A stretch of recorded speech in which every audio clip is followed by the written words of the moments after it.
Hello बच्चों, हमारा question है असर्शन रीजन का।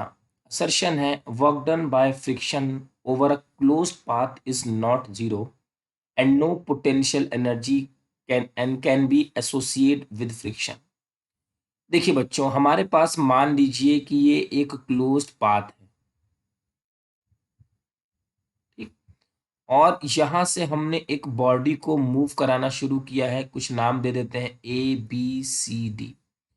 ये बॉडी ऐसे मूव करेगी तो फ्रॉम हम A to B बात करते हैं। वर्क डन कितना होगा? Force into displacement. कौन सा force? Frictional force into cos theta. बच्चों, थीटा है angle between force and displacement. अब ये बॉडी आगे जा रही है, मान लेते हैं D। फ्रिक्शनल फोर्स पीछे लग रहा है, मान लीजिए FR। और एंगल होगा हमारा बच्चों 180 डिग्री, और ये आ जाएगा -FR/D।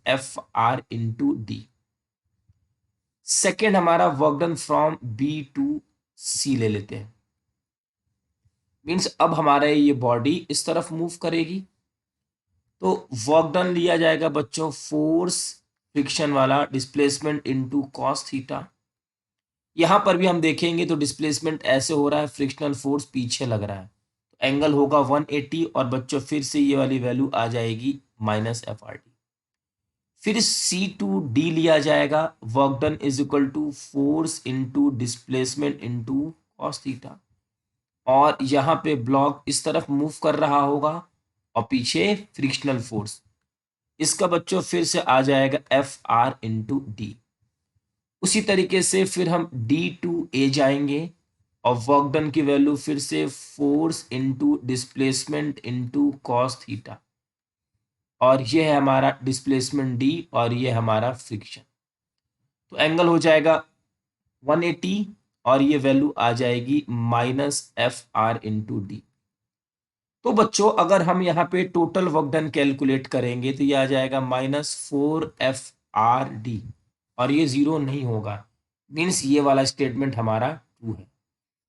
रीजन है every force encountered in mechanics have an associated potential energy.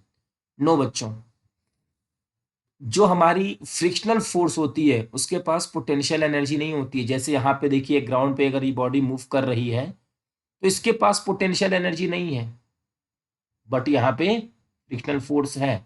Every force encountered in mechanics have an associate potential energy, ये हमारा हो जाएगा फॉल्स, ठीक। तो ये दोनों ऑप्शन तो रॉन्ग हो जाएंगे। Assertion is true, reason is false. Yes, this is the correct option. I hope बच्चों कि आपको ये क्वेश्चन अच्छे से समझ में आ गया होगा। Thank you.